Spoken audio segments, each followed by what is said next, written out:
हमारे देश की सरकार ने 63 साल की आज़ादी में जितनी भी कमेटियां बनाई हैं दवा के क्षेत्र में कोई निष्कर्ष निकालने के लिए, सभी कमेटियों का एक निष्कर्ष कॉमन है, वो ये कि भारत में गैर जरूरी, खतरनाक और बेकार की दवाएं खाकर जितने लोग मर जाते हैं उतने लोग तो शायद इस देश में अपनी स्वाभाविक मौत नहीं मरते होंगे। ये सभी कमेटियों का निष्कर्ष है और हर कमेटी ने भारत सरकार से एक ही बात कही है कि जल्दी से जल्दी सरकार इनके ऊपर पाबंदी लगाए, क्योंकि लोग जितने ज़्यादा बीमारियों से मर रहे हैं शायद उससे भी ज़्यादा गैर जरूरी और खतरनाक दवाएं खाकर मर रहे हैं। ये भारत की स्थिति हर कमेटी ने अपने निष्कर्ष में व्यक्त की है। लेकिन दुर्भाग्य हमारी सरकार का और भला हमारे देश में इस भ्रष्टाचारी व्यवस्था का कि किसी भी कमेटी की इस बात को माना नहीं गया। मैं कुछ दवाओं के नाम आपको सुनाना चाहता हूं जिनको दुनिया भर की सरकारों ने बंद कर रखा है, जिन दवाओं को कोई खरीदता नहीं, दुनिया में बेचता नहीं। उनके अपने देशों में जहां की ये कंपनियां हैं वहां भी ये दवाएं बैन हैं और 1-2 साल से नहीं, 20-20 साल से बैन है, 30 साल से, 40 साल से बंद हैं। वो दवाएं भारत में धड़ल्ले से बिक रही हैं, हज़ारों लाखों करोड़ों रुपए का व्यापार चल रहा है। कुछ नाम सुनाता हूं आपको। एक दवा है, उसका नाम है बाईप्राइड। ये दुनिया में Ireland, Philippines, Oman, America, Argentina, Colombia, Germany, Britain, Canada, Brunei, Japan, संयुक्त अरब अमीरात, अबू धाबी जैसे 85 देशों में बैन है ये दवा, लेकिन भारत में धड़ल्ले से बिक रही है। इसी तरह से सीफेक नाम की एक दवा है, सिपिड नाम की एक दवा है, सीसा है, फिर सीसा प्राइड है, फिर सीसा नॉर्म है, फिर सीसा प्रो है, फिर सीसा वॉल है, फिर एस्प्राइड है, फिर एस्प्राइड एमपीएस है, फिर केनोप्राइड है, फिर मोटेन है, फिर मोटिलैक्स है, फिर मोटिकेयर है। ऐसी पूरी लंबी सूची है, 1-2 नहीं, हज़ारों दवाओं की जो भारत में धड़ल्ले से बिक रही। और हमारे देश की संसदीय समितियों ने समय समय पर सरकार के सामने ये रिकमेंडेशन किया है कि इनको बंद कर दीजिए, तत्काल बंद कर दीजिए। सरकार कहती है हाँ अभी करेंगे, कल करेंगे, परसों करेंगे, साल भर होते हैं, 2 साल होते हैं और फिर भी धड़ल्ले से ये बिकती ही चली जाती हैं और भारत के लोगों को मौत के मुंह में धकेलती जाती हैं। क्योंकि दुनिया भर के विशेषज्ञों का इन दवाओं के बारे में कहना है कि ये दवाएं किसी भी व्यक्ति को, स्वस्थ व्यक्ति को हृदयघात का शिकार बना सकती हैं।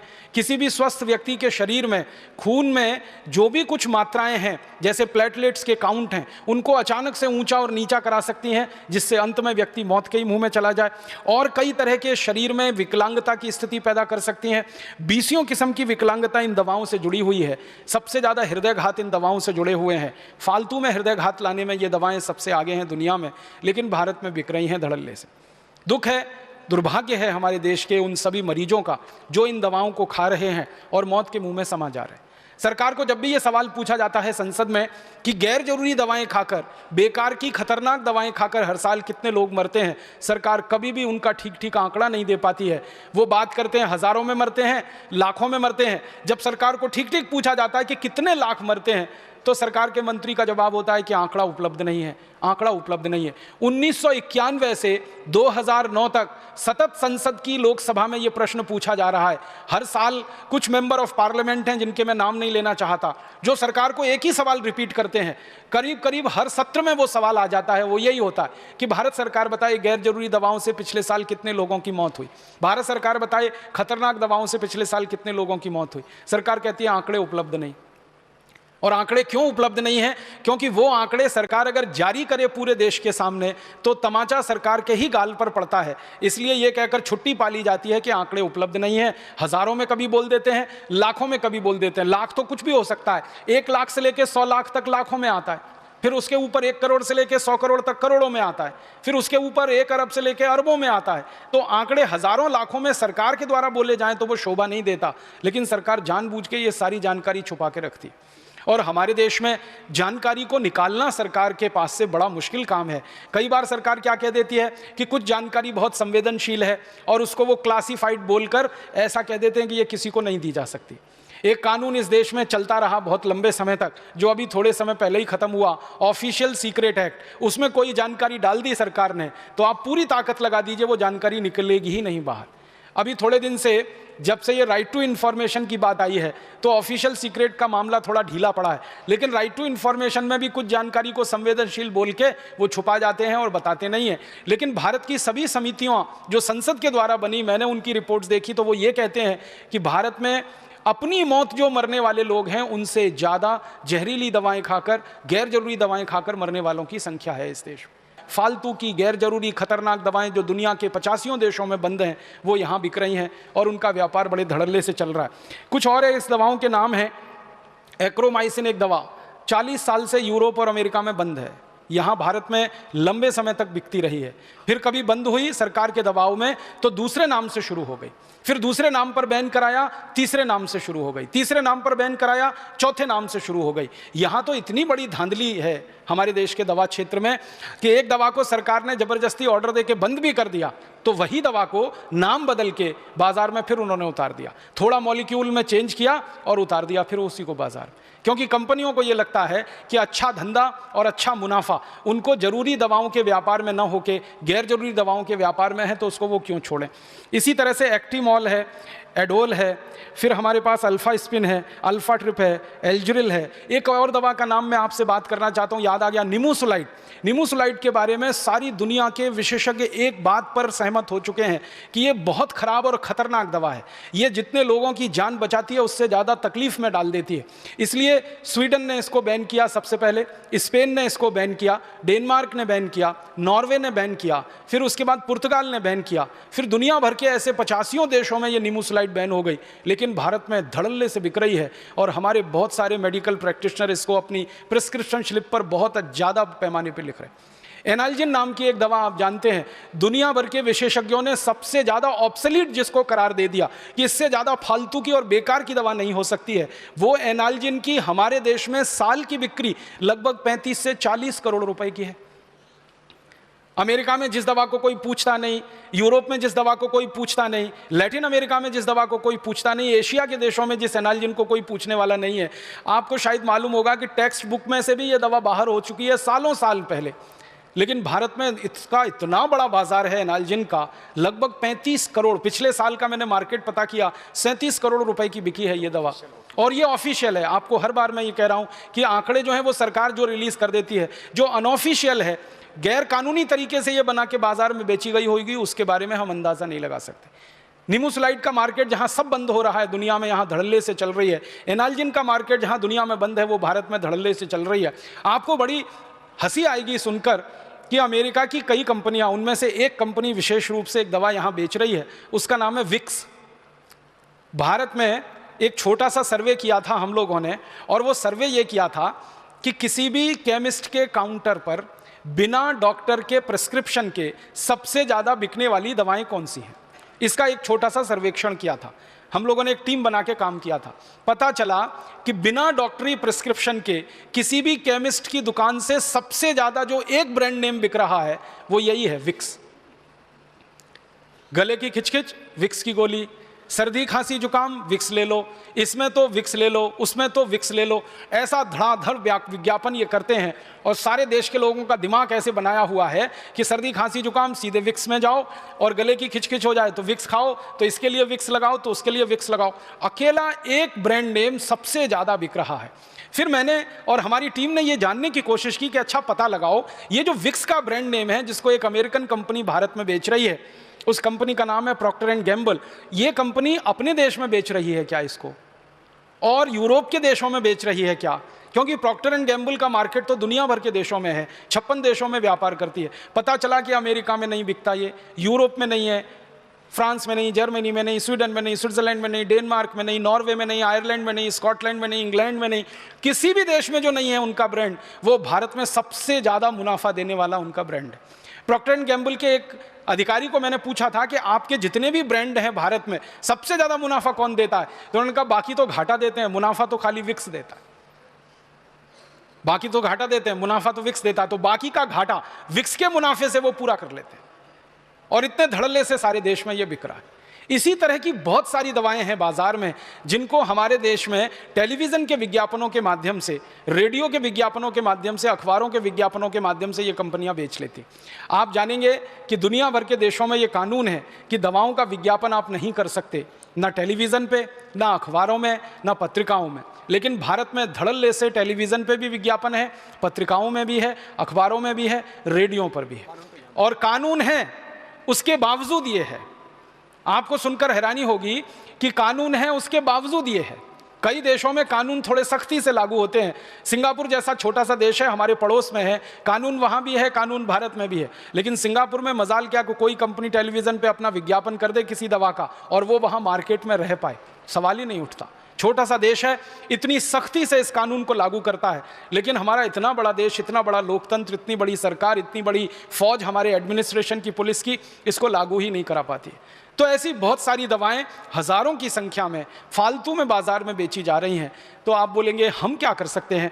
आपकी बहुत बड़ी भूमिका मैं इस काम में देखता हूं, और वो भूमिका ये है कि आप एक संवेदनशील चिकित्सक होने के नाते, एक बुद्धिमान चिकित्सक होने के नाते अपने जीवन में एक संकल्प छोटा सा कर लीजिए कि मैं मेरे प्रिस्क्रिप्शन स्लिप पर किसी भी मरीज को फालतू की एक दवा भी नहीं लिखूंगा, और ऐसी कोई दवा नहीं लिखूंगा जो भारत के मरीज के लिए ज़रूरी नहीं है लेकिन कंपनी के मुनाफे के लिए बाजार में। अगर आप इतना सा एक छोटा काम कर देंगे तो इस भारत देश के लोगों का हजारों करोड़ रुपए बच जाएगा। लोगों का तो बच ही जाएगा, वो भारत देश के लोगों की जिंदगी भी बचाएगा, उनका जीवन बचाएगा। तो आप अगर अपने मन में एक संकल्प ले लेते हैं, ये बहुत पवित्र संकल्प होगा जो आपके सम्मान को बढ़ाएगा, कम नहीं करेगा। आपके सम्मान को मरीजों के दिल में बहुत गहरा स्थान देगा, आप उनके दिल में हमेशा के लिए बैठ जाएंगे अगर एक छोटा सा काम आप कर लें। मैं आपको एक उदाहरण देके इस बात को कहूँगा। स्वीडन नाम का एक छोटा सा देश है। स्वीडन नाम के देश में 1980 के दशक में थोड़े से कानून में ढीलापन आ गया और विदेशी कंपनियों ने मार्केट को भर दिया। वहाँ स्वीडन के बाज़ार में अंधाधुंध गैर जरूरी दवाएं, फालतू की दवाएं बाज़ार में आ गई। जिन दवाओं से लोगों की मौत हो रही थी, ऐसी दवाएं धड़ल्ले से बिकने लगी। एक दवा है, उसका नाम है क्विलोक्विनोल। ये जो है सबसे ज़्यादा 1980 के दशक में स्वीडन और आसपास के देशों में बेची जा रही थी, और एक बहुत बड़ी विदेशी कंपनी इस दवा के धंधे में लगी हुई थी। स्वीडन में एक बहुत संवेदनशील चिकित्सक ने झंडा उठाया, बहुत संवेदनशील चिकित्सक, उन्होंने एक झंडा उठाया। उनका नाम था डॉक्टर ओले। उन्होंने कहा कि हमारे देश के बाज़ार में, स्वीडन तो बहुत छोटा सा देश है, कोई बहुत बड़ा देश नहीं है, आबादी बहुत कम है, भारत के एक ज़िले से भी छोटा है, लेकिन वहाँ के एक संवेदनशील चिकित्सक जिनका नाम था डॉक्टर ओले, उन्होंने ये झंडा उठाया कि मेरे देश के लोगों को ये फालतू की दवाएँ खानी पड़ें, लीवर खराब हो उनका, किडनी खराब हो जाए, मौत के मुंह में चले जाएं, लाखों करोड़ों रुपया स्वीडन से विदेशों में हस्तांतरित हो जाए, ये तो नहीं चलने दूंगा। तो उस एक चिकित्सक ने स्वीडन के चिकित्सकों को समझाना शुरू किया। धीरे धीरे एक संगठन बना। उस संगठन में 3000 डॉक्टर शामिल हो गए, और 3000 डॉक्टरों ने मिलकर डॉक्टर ओले के साथ एक संकल्प ले लिया। उन्होंने संकल्प लिया 3000 डॉक्टरों ने कि हम में से कोई भी दवा कंपनी की कोई भी दवा इसलिए नहीं लिखेगा कि वो मार्केट में है। हम दवा लिखेंगे तब जब मरीज की बहुत ज़्यादा ज़रूरत होगी। वो अगर ज़रूरत नहीं है तो मरीज को कहेंगे कि आप बिना दवा के ही ठीक हो सकते हैं और आप अपने जीवन में इतना इतना सा कर लीजिए। तो उन्होंने कहा कि सिर्फ ज़रूरी दवाओं का ही प्रेस्क्रिप्शन लिखेंगे, फालतू गैर जरूरी दवाओं का प्रेस्क्रिप्शन पूरी तरह से ख़त्म कर देंगे। और उन्होंने क्विलोक्विनोल से शुरुआत की। आप जानते हैं क्विलोक्विनोल के जैसी नज़दीकी एक दवा है मैक्साफॉर्म, और एक है एंट्रोबायोफॉर्म। तो मैक्साफॉर्म, एंट्रोबायोफॉर्म, क्विलोक्विनोल, उन्होंने एक लिस्ट बनाई और 3000 डॉक्टरों के सभी क्लिनिक में वो लिस्ट चिपका दी गई, और सभी डॉक्टरों को कहा गया कि प्रिस्क्रिप्शन लिखते समय इस लिस्ट को ध्यान में रखें। परिणाम ये हुआ, 1980 में ये आंदोलन शुरू हुआ, 1984 तक आते आते स्वीडन के बाजार से सारी गैर जरूरी दवाएं बिकना बंद हो गई। एक चिकित्सक ने हिम्मत दिखाई, उसने अपने सहयोगी चिकित्सकों को तैयार किया, उनकी सेंसिटिविटी को थोड़ा और बढ़ाया, ज़्यादा सेंसिटाइज किया। इंटेलिजेंसी तो सभी चिकित्सकों में होती है, सेंसिटिविटी बढ़ने की बात है, संवेदनशीलता उनकी बढ़ती गई, और एक दिन आकर उन्होंने संकल्प ले लिया। फिर उनका दूसरा संकल्प ये था कि हम 3000 डॉक्टरों का ये जो संगठन है, इस संगठन में आगे भी दूसरों को शामिल करते रहेंगे अगर वो हमारे इस विचार पर चलेंगे। धीरे धीरे संख्या बढ़ती गई। फिर ये आंदोलन स्वीडन से निकल के डेनमार्क में चला गया, डेनमार्क से निकल के फिर नॉर्वे में चला गया, नॉर्वे से निकल के फिर जर्मनी, फ्रांस में चला गया, और एक बहुत बड़ी संस्था बन गई। अब वो संस्था वहाँ काम करती है, उनका नाम है डॉक्टर्स विदाउट फ्रंटियर्स।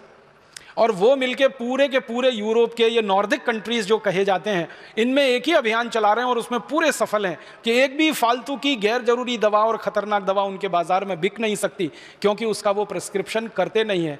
सारी दवा कंपनियां उन डॉक्टरों को लालच दे के परेशान हो चुकी हैं, बहला फुसला के परेशान हो चुकी हैं, लेकिन वो डॉक्टर झुकते नहीं हैं। उनकी इज्जत, उनका सम्मान वहाँ के मरीजों में दिन प्रतिदिन बढ़ा है। और एक अच्छी बात बताऊं कि ये सारे डॉक्टरों की जो प्रैक्टिस है, उसके बारे में जब उनसे पूछा गया अनेक बार कि आपकी प्रैक्टिस का क्या हुआ, आपने जब ये फालतू गैर जरूरी दवाएं लिखना कम किया तो कंपनियों ने आपको पैसे देना, कमीशन देना बंद किया, वो तो आपकी कमाई कम हो गई। तो सभी डॉक्टर कहते हैं पहले से ज़्यादा बढ़ गई। क्यों? तो वो कहते हैं कि पहले जो मरीज हमारे ऊपर शक करते थे, आशंका करते थे, अब वो भी भरोसा करने लगे हैं, इसलिए हमारे पास अब ज़्यादा पहले से मरीज आने लगे। ये डॉक्टर्स लोगों के समूह में डॉक्टर ओले का अभी तो स्वर्गवास हो गया है, उनके स्वर्गवास के पहले उनका एक लंबा इंटरव्यू आया था। उस इंटरव्यू में उनसे पूछा गया था कि जब से आपने ये अभियान शुरू किया फालतू गैर जरूरी दवाओं के बहिष्कार का, आपकी अपनी निजी आमदनी के बारे में बताइए, वो कहाँ पहुँची है। तो उन्होंने कहा मेरी निजी आमदनी 3.5 गुनी बढ़ गई है, क्योंकि पहले मेरे पास जितने मरीज आते थे अब उससे कई गुने ज़्यादा मरीज आ रहे हैं, और मुझे अब दूसरे देशों में बुलाया जाने लगा है, क्योंकि मैं इस अभियान के एक नेता के रूप में स्थापित हुआ हूं। तो आसपास के 20, 22, 25 देशों में मेरी विजिट होती है, और वो लोग मुझे बिल्कुल भगवान के बराबर का दर्जा देते हैं कि ऐसे ईमानदार डॉक्टर की दुनिया को ज़रूरत है। मेरा आपसे एक निवेदन है कि स्वीडन में डॉक्टर ओले हो सकते हैं तो भारत में भी ऐसे सैकड़ों, हज़ारों, लाखों डॉक्टर ओले हो सकते हैं, क्योंकि हम भी वैसे ही हैं जैसे वो हैं। हमारी संवेदनशीलता भी उतनी ही है जितनी उनकी है, हमारी बुद्धिमत्ता, इंटेलिजेंसी भी उतनी है जितनी उनकी है। बस हमको एक दिशा लेकर काम में लग जाने की ज़रूरत है, बाकी तो सब पीछे पीछे चल पड़ेगा। तो आज आप सब चिकित्सक बंधुओं से, बहनों से मैं एक ही निवेदन करना चाहता हूं कि आप अपने जीवन में एक छोटी सी शुरुआत करिए, और वो शुरुआत यहीं से करिए कि फालतू की, गैर जरूरी, बेकार की दवाएं हम मरीज को लिखेंगे नहीं, और कोई मरीज आग्रह करेगा तो उसको समझाएंगे, डिस्करेज करेंगे। तो ये कंपनियों का इतना बड़ा जो नेटवर्क खड़ा हुआ है, हज़ारों करोड़ रुपए का जो मुनाफे का उनका चक्र चल रहा है, जिसमें हज़ारों प्रतिशत के मुनाफे वो लूट रहे हैं, ये एक झटके में टूट सकता है। हमारी सरकार तो इस चक्र को तोड़ नहीं पाएगी जब तक कि कोई ऐसी सरकार ना आ जाए जो बहुत ईमानदार हो और भ्रष्टाचार को जड़ मूल से मिटाने के लिए कटिबद्ध हो। ऐसी कोई सरकार आ जाए तो वो एक झटके में कर सकती है, लेकिन जब तक वो सरकार नहीं आती तब तक हम हाथ पे हाथ धरे नहीं बैठ सकते। हम अपने जीवन से एक छोटी सी शुरुआत कर सकते हैं। मुझे आपसे ये एक बात कहनी है कि फालतू की गैर जरूरी दवाएं आप प्रिस्क्राइब करना बंद कर दीजिए। आप अपने कॉन्शियस से, अपने अंतरात्मा से ये पूछ लीजिए कि जिन दवाओं को मैं मेरी पत्नी को नहीं लिख सकता, मेरी बेटी को नहीं लिख सकता, मेरे भाई को नहीं दे सकता, मेरी माँ को और पिता को जो दवाएं मैं नहीं खिला सकता, वो दवाएं किसी दूसरे मरीज के लिए मैं क्यों लिख रहा हूँ। तो आप जो दूसरों को वैसा ही मानने लगे जैसे आप हैं, आपके परिवारी जैसे ही सब हैं। अगर हम अपने आप में ही पूरे समाज की छवि देखना शुरू करें और पूरे समाज की छवि अपने परिवार में देखना शुरू करें कि ये मरीज भी मेरे भाई बहन सरीखे हैं, मेरे माता पिता सरीखे हैं, मेरे बेटे बेटियां सरीखे हैं, तो आपके हाथ रुक जाएंगे, आप वो प्रिस्क्रिप्शन नहीं लिख पाएंगे, और उसी दिन से आपके जीवन में एक नए अध्याय की शुरुआत होगी। और वो नया अध्याय आपको हो सकता है भारत का डॉक्टर ओले बना दे, भारत में कोई दूसरा, तीसरा, चौथा ऐसा क्रांतिवीर पैदा कर दे। मैं आपसे कहाँ से शुरू करें इसको, तो एक सरल संकेत करना चाहता हूँ। हमारे भारत के देश में जो फालतू गैर जरूरी दवाएं बिक रही हैं उनमें बहुत बड़ी मात्रा है हेल्थ टॉनिकों की। उनके कुछ ब्रांड नेम हैं, जैसे बूस्ट है, हॉर्लिक्स है, प्रोटीनेक्स है, बॉर्नविटा है, मॉल्टोवा है। फूड सप्लीमेंट्स के रूप में आप उनके अलग अलग ब्रांड नेम जानते हैं। यहीं से शुरुआत करिए, क्योंकि इनमें से किसी की भी गरज और ज़रूरत हमारे देश के नागरिकों को नहीं है। आप पूछेंगे क्यों जी? बूस्ट में जो कुछ है, प्रोटीनेक्स में जो कुछ है, बॉर्नविटा में जो कुछ है, मॉल्टोवा में जो कुछ है, वो पता है 300 रुपये किलो का है, 250 रुपये किलो का है, 280 रुपये किलो का है, 350 रुपये किलो का है, 400 रुपये किलो का है। अब 400 रुपये किलो का, 350 रुपये किलो का किसी को हेल्थ टॉनिक या फूड सप्लीमेंट आप खिलवा रहे हैं या लिख रहे हैं, उससे अच्छा ये है कि उसको कह दीजिए मूंगफली खा लो, मूंगफली के साथ थोड़ा कुछ मकई खा लो, कुछ जौ ले लो, कुछ चना खा लो, गुड़ ले लो थोड़ा सा, तो गुड़ मूंगफली खा लो, गुड़ चना खा लो, गुड़ जौ का सत्तू खा लो, चना गुड़ मूंगफली तीनों मिला के खा लो। ये आसानी से उपलब्ध है, बड़ी कीमत नहीं है इनकी, बहुत सस्ती कीमत में ये सब चीज़ है। और अगर किसी की हैसियत है कि वो 400 रुपये किलो का हेल्थ टॉनिक खा सकता है तो उसको कह दो 400 रुपये किलो का बादाम ही खा लो। कचरा क्यों खाता है? काजू खा लो, काजू नहीं है तो बादाम, मुनक्का, किशमिश, मखाने, जो भी आपको समझ में आता है आसानी से उपलब्ध है वो खिला दो। और आंवला का रस ले लो, एलोवेरा का रस ले लो, गिलोय का काढ़ा बना के पी लो, गिलोय का सत ले लो, ये सब खून की कमी को खत्म करने वाले हैं। गाजर ले लो, अमरूद में जितना आयरन है आप जानते हैं उतना सेब में भी नहीं। केला है, अमरूद है। भारत में तो ऐसी व्यवस्था है कि जो फल जितना सस्ता उतना ही ज्यादा भरपूर विटामिन से और उतना ही ज्यादा वो पोषक तत्वों से भरपूर। हाँ, केला सस्ता है, अमरूद सस्ता है, आंवला सस्ता है, ये सब हैं। तो आप मरीज को बस थोड़ी सी दिशा बदल दो उसकी, क्योंकि उसके दिमाग में भूत सवार है कि बूस्ट से ही उसके बेटे को ताकत आने वाली है।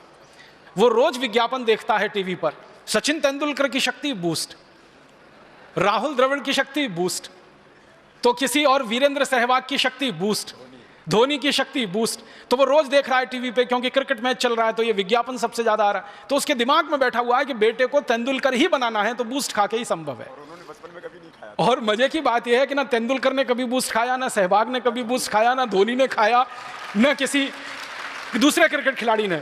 ये सब जो पैदा हुए वो किसान परिवार में हुए और गरीब थे, और ये साधारण चीजें खा के ही ताकतवर बने, और इनके क्रिकेट के शॉट